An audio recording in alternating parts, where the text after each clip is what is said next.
Okay, well, happy Sunday morning to you all. Starting my vlog from a little different location this morning. Come over here to fill up the little CT125 and take it out for a morning breakfast commute, shakedown run. I haven't really had it out on the road with the SherpaX trailer on the back of it yet, so this will be kind of its first 50-mile ride, I guess.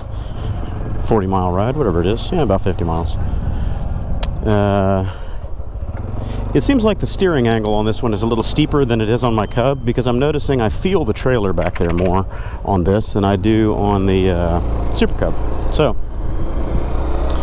it's not bad. Still, manageable. It's not a heavy system put together, but I notice when I do this, there's a little more of a wag in the trailer. So I don't know if maybe it's my tire pressures are different than I had set up on the Cub or what, but I'll sort it out. It's just something to be wary of as I'm rolling down the road at higher speeds. Of course, this thing can't go more than 55-ish at best case, so I won't be towing it quite as fast as I was, or trying to anyway, with the Cub, doing 60, I still haven't put the mount on my CB500X. I need to do that. I've got the 500X at home. Brought it home many weeks ago for that express purpose. So I'm gonna pull the rear wheel off of that thing, the rear axle, whatever, and mount up the clamps or hoops, whatever, for that, and try to pull the SherpaX with that bike and see how it feels. I'm sure it'll be pretty much a non-event because these bikes are heavier, different steering geometry. The XT pulled it pretty well, but the XT's got a very steep steering rake to it, and it already has a tendency to head shake above 65 miles an hour. So whenever I would pull the bike trailer combo above 63 to 65, I noticed that the XT started getting a little wobbly. Not uncontrollable. There was only one uncontrollable event that I had where I had to slow down to about 40 to get rid of the tail wag, because I was getting into almost a tank slapper. But I had too much weight in the trailer and it was stacked too high. It was much higher than the center line. I had a probably 20-pound bag of stuff sitting on top of the trailer. So anyway, or on top of the box. And I don't think this light's ever going to detect me, so I'm just going to wait for an empty spot in traffic and fake it.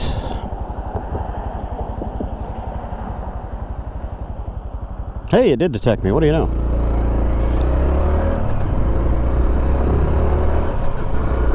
So many of these lights through Houston don't detect motorcycles at all. Hell, some of them don't even detect my Riker. That thing is pretty meaty. It's got a lot of metal to it, and it's low enough to the ground. You think it would trip those loop sensors, but nope. And my obligatory weather report. It's quite chilly this morning. We woke up to 43 degrees in Katy, and I think it's about 46, 47 right now. It's warming up a few degrees since the sun came out, but it's pretty nippy. Fall is definitely here. Today is November 7th, I guess. Something like that. Yeah, 7th. What do you think? My anniversary was the 4th. That was Thursday. 5th, 6th, 7th. Yes, it is the 7th.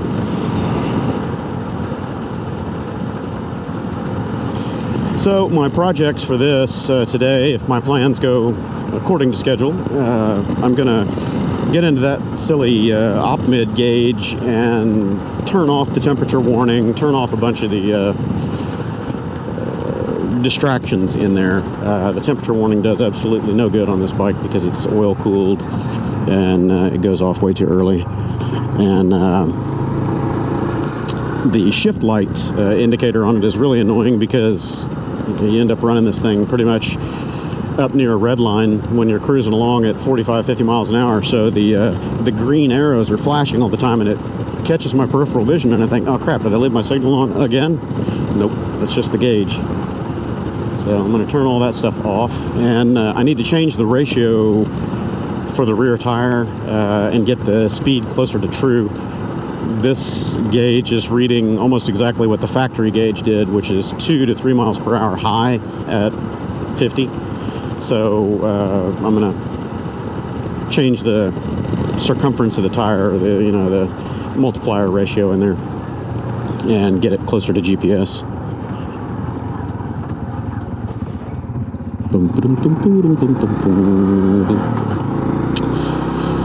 So yeah, I finished posting my Cannonbal Speedway series, the 4 days of motocamping, back in March, spring break of this year, when Neil, Adrian, Josh, and I went out and stayed at the Cannonbal Speedway in Page, Texas, and that was a lot of fun.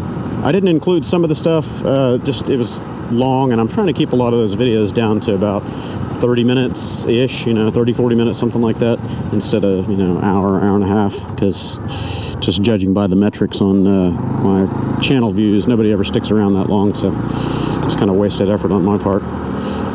I had some other behind-the-scenes footage from that. I decided not to post it because there was a medical issue. I was trying to live stream it on Instagram, and I recorded it to the phone and on another camera.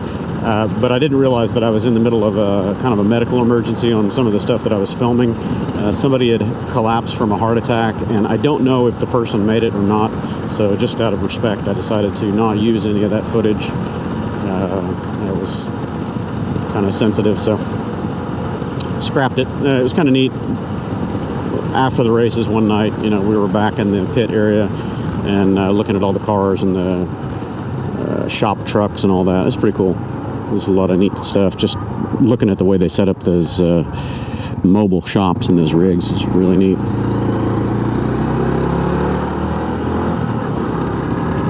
So I've got 3 or 4 other series that I'm trying to edit. I've got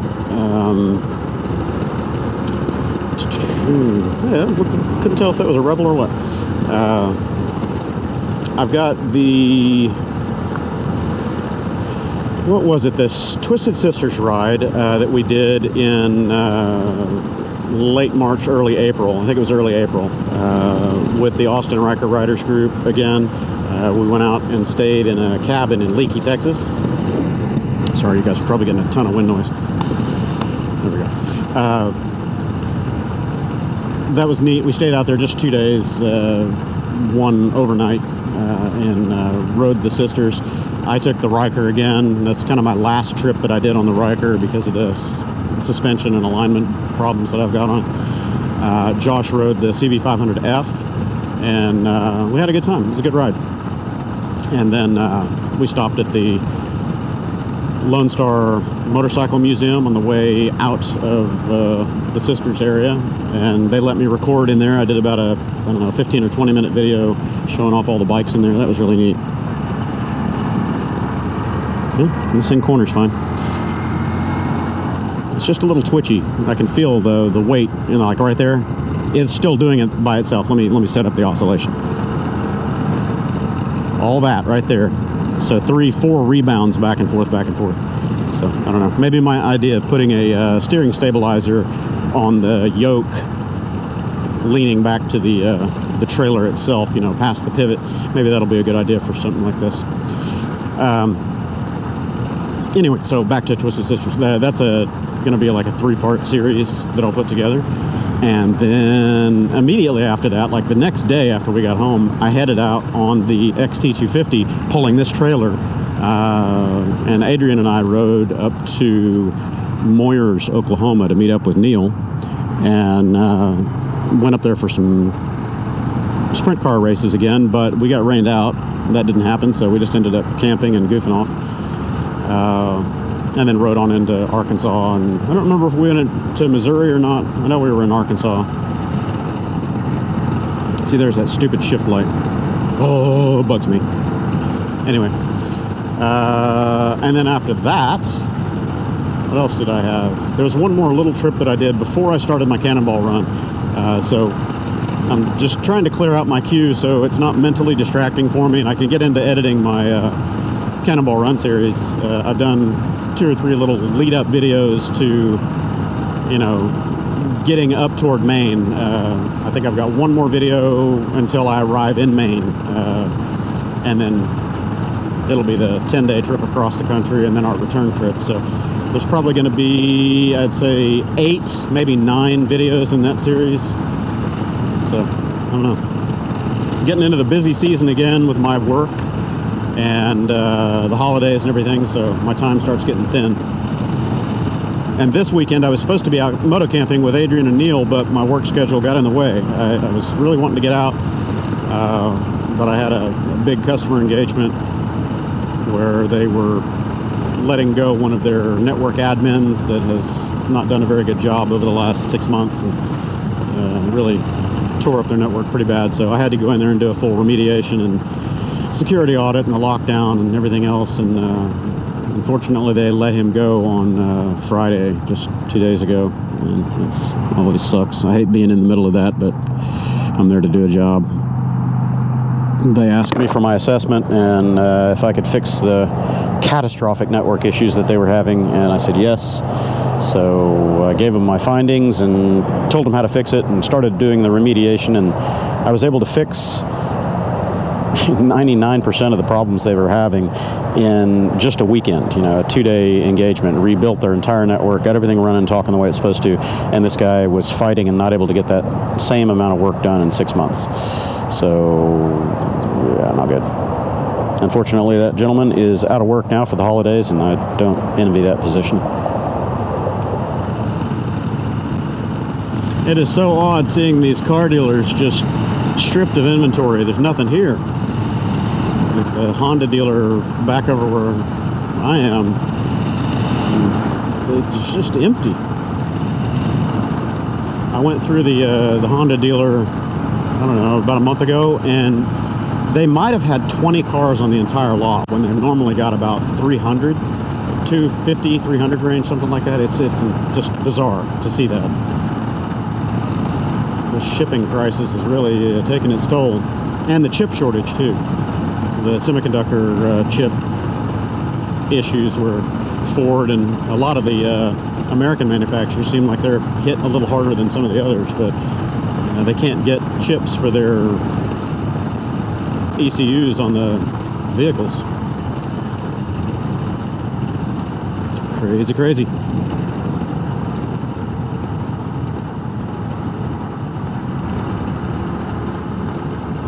See how many people run that light. 1, 2, almost 3.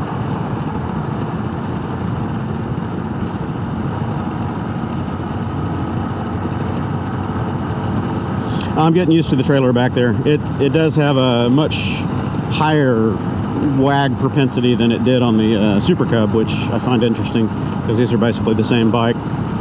Maybe I'll have to look at the specs. Maybe I'll throw those up here on the screen. The steering rake might be different on this versus the Super Cub.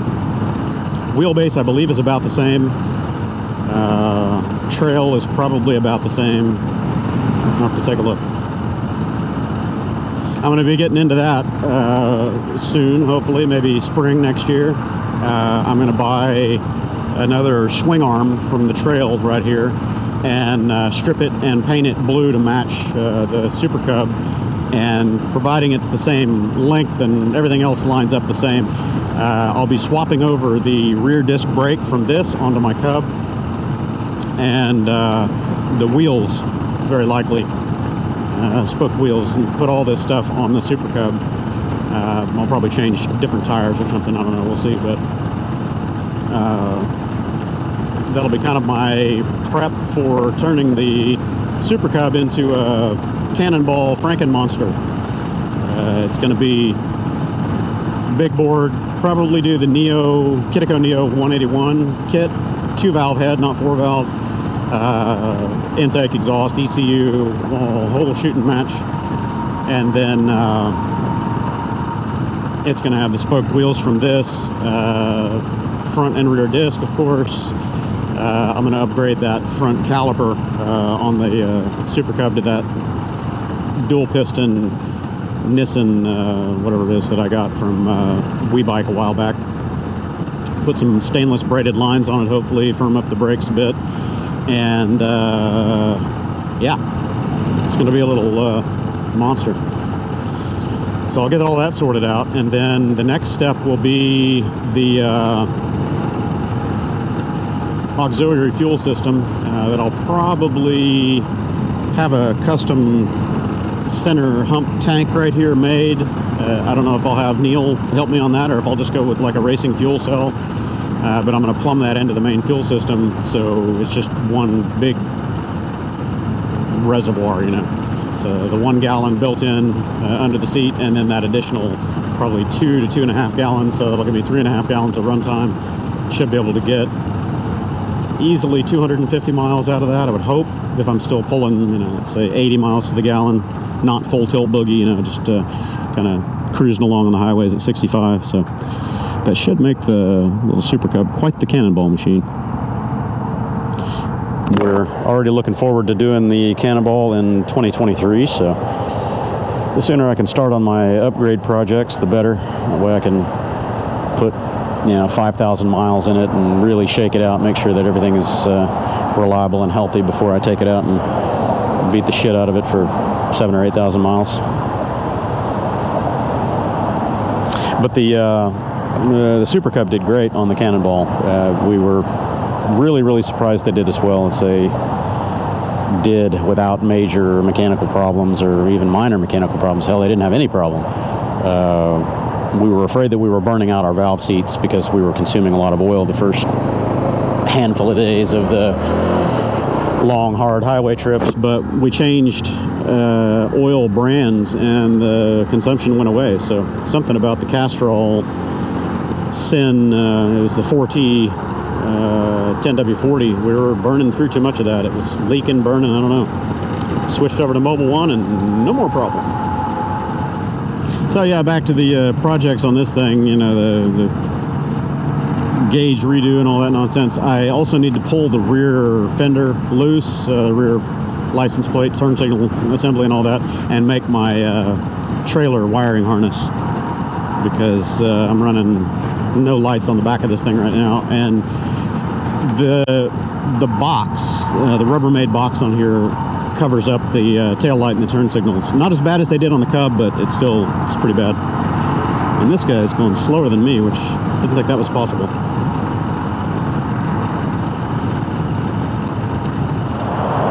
I'll be interested to see how the fuel economy on this thing is on a longer road trip, where I can just stay more on the back roads off of the highways, see how it does, you know, 45, 50 mile per hour, see if the fuel economy gets better on this thing. That last road trip that I took up to Cotton Bowl Speedway, we ended up on 71 and 290, which are both pretty fast highways here in South Texas. Speed limit's 75 miles an hour, so you know, I was having to wring this thing out, just leave it wide open on the stop for quite a while. And of course, any engine is not going to get good fuel economy at wide open throttle, so I'm interested to see how it does at a little more sedate pace. I mentioned before that I was thinking about putting different size sprockets on it, and I'll probably do that for the longer road runs. I'll up gear this, but the problem with that is you don't really have enough horsepower to pull that higher ratio beyond a certain speed. All it's going to do is lower your engine RPM at a comfortable cruising pace, but it's not going to get you going any faster. It's still a power game.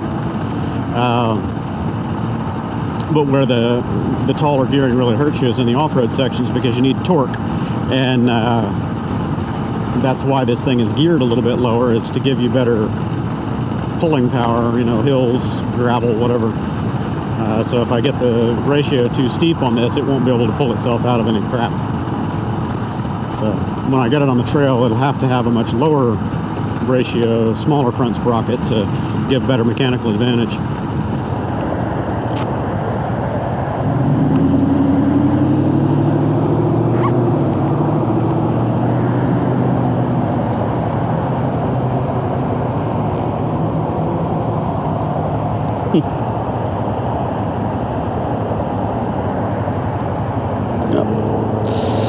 The boys haven't responded back to me, so they might be eating somewhere else today. I don't know.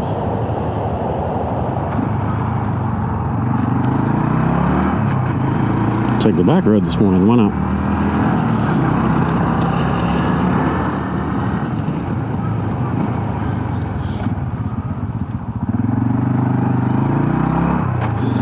It was one of my favorite places to eat for a long time. Sweet Tomatoes, they went out of business with the C19 issue. Buffet style salad bar and soups and all that kind of stuff. Now we're not trustworthy to feed ourselves. Can't do that. Oh, look at that timing. Nice.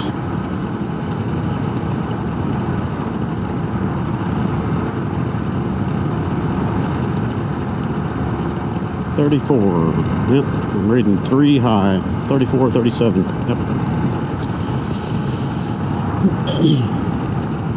It's funny that the ratio that they tell you to put into this thing is exactly what the factory speedometer read,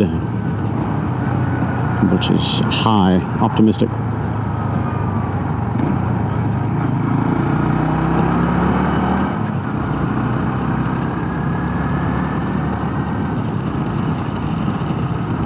Can't believe it's almost Thanksgiving already. I mean, we're still in the first week.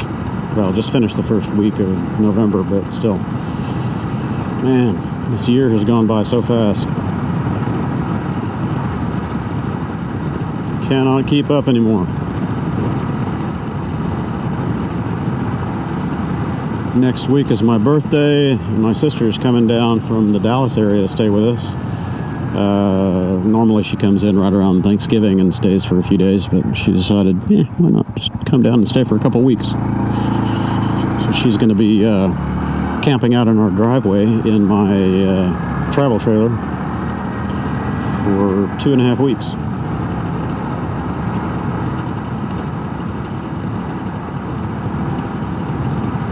She's been wanting to sell her condo and do the van life, live in a converted bus or something like that, maybe a tiny house on wheels, whatever, but hasn't had the opportunity to break free yet, so she's eager to try it out for an extended period, multiple weeks, whatever, and see how she gets along. I could do it, no problem. Cool bike. Yeah, it looks like a little, what was that, the Suzuki TU250? I couldn't tell. Might have been the Yamaha Star. Little bike though, 250 I think.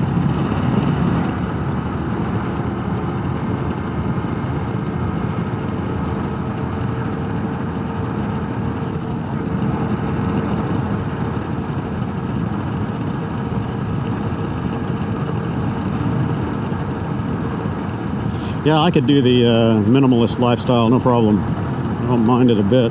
I don't know what I would do with all my toys. I'd probably just have to rent a warehouse to keep them in and go back and swap every now and then, but I would definitely have to thin the herd as far as all the bikes are concerned in the stable. So I'm just not riding all of them. I don't have enough butts to do it.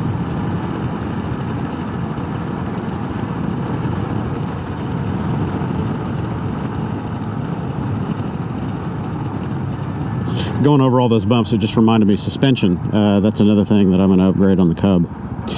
Put some upgraded suspension on it. This thing rides very well compared to the Cub, and it doesn't really have much more suspension travel. It's just valved differently, damped differently. I don't know if it's spring rates or damping or both, but it rides better over a lot of this crap than the Super Cub does. And the Super Cub rides well, don't get me wrong. The larger tires on it do pretty well compared to scooters and things like that. But you've only got 3 inches of suspension travel, and it has to be damped pretty aggressively and bottoms out and things like that. So I'm gonna find a fork cartridge kit for the front end of the bike, and definitely put some different rear shocks on it. So the next Cannonball run marathon across the country will be a little less jarring to the kidneys. Well, I don't see the boys, so maybe they are not here today. Before I get off and go inside, I guess I'll ask the guys if they are coming here or going elsewheres.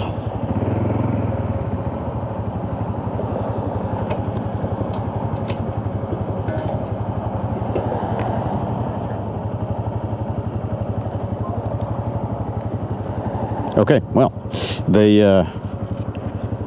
ate at a different place downtown this morning, much earlier. Everybody was screwed up because of the time change this morning. That's all right. So I'll find something else. Where am I going to go? I think I know where I'm going to go. I'm going to go all the way back out to Katy, and I'm going to go to Snappy's Cafe, I think. I'm a creature of habit when it comes to breakfast. I don't really have very many places that I like to go. I wish I knew more good breakfast places. There's a lot of restaurants in Houston, but breakfast places are kind of, I don't know, there's not a lot of good ones. That's the nicest way to say it. There are a few that are decent. Unfortunately, they're a little on the expensive side, like Island Grill that I go to here. They're not necessarily cheap, but it's good food. And again, I've been coming here forever, so just go where I know. So if anyone else is from the area and you know of good breakfast places in Houston, doesn't matter, Katy, Houston, Central, whatever, let me know. Give me some new ideas. I'd like to find one that's got good portions, good quality food for less than, $15 a plate, but it seems like that's getting hard to find these days with wait staff and everybody making $15 an hour.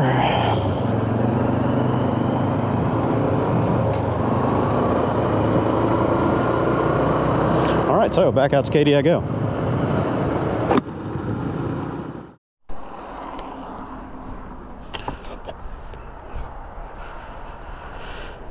Okay, well, resuming my morning. I don't even know what time it is. I don't have my watch on. I think it's about 10:30 in the morning, something like that. I came out here to Snappy's Cafe and Grill. Good place. Always a good breakfast. Pretty reasonable prices. The wait gets a little long on the weekends, though. I managed to sit down at the bar in the front right away, but line waiting for food was 25 minutes deep, so it's all right. I sat there and drank coffee and relaxed a while, and I think now I'm going to head it back home and get some of the chores done on this. Hopefully, maybe I can get into the wiring harness for the trailer and do some other cleanup stuff on it, get it ready to go.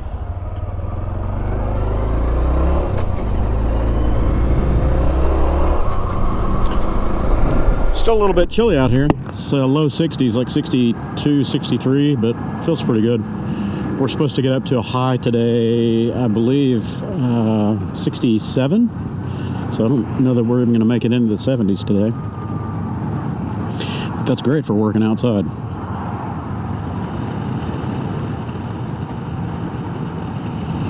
Texas tradition, steakhouse and burgers. I'm going to have to come back there and check that out.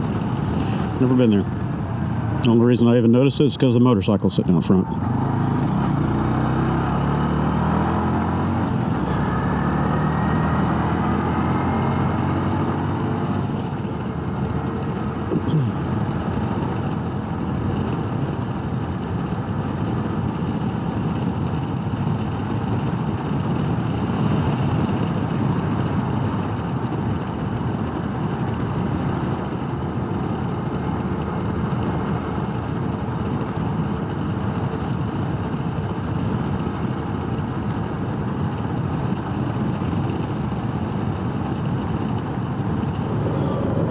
Haven't been through the mall over here in quite a while.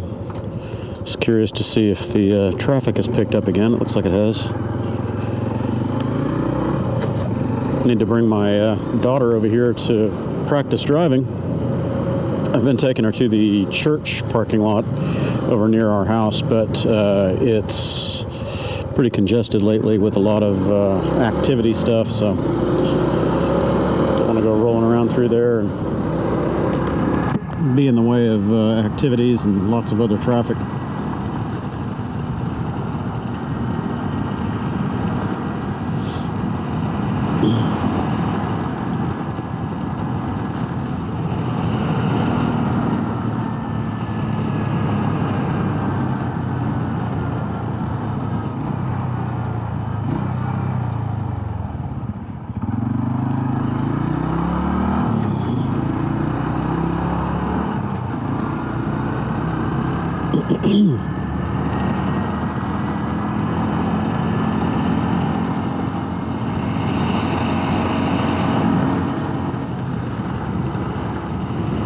riding through that field. Sure looks pretty. It's just wild grass out there, but it's all exactly the same height. Very manicured looking, even though it isn't. Coming soon. It's a really nice area out there.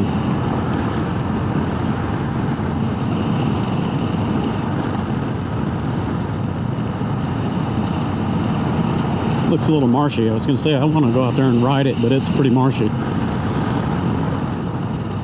Yeah, it's deep water out there. Man, I might just lay outside in a hammock today. Feels so good out here. I'm so used to being busy all the time, doing things, working, doing whatever, that when I slow down and do nothing, I feel guilty. Laying lounged out in the hammock going, I really should be doing something, shouldn't I? Okay, well, back in my neighborhood, and I will figure out whether I'm going to work or relax today. I guess that's the real decision. To work or not to work. That is the question. I'd like to get a couple things done. Need to get it done. Check it off my list. But weather sure is nice for lounging today.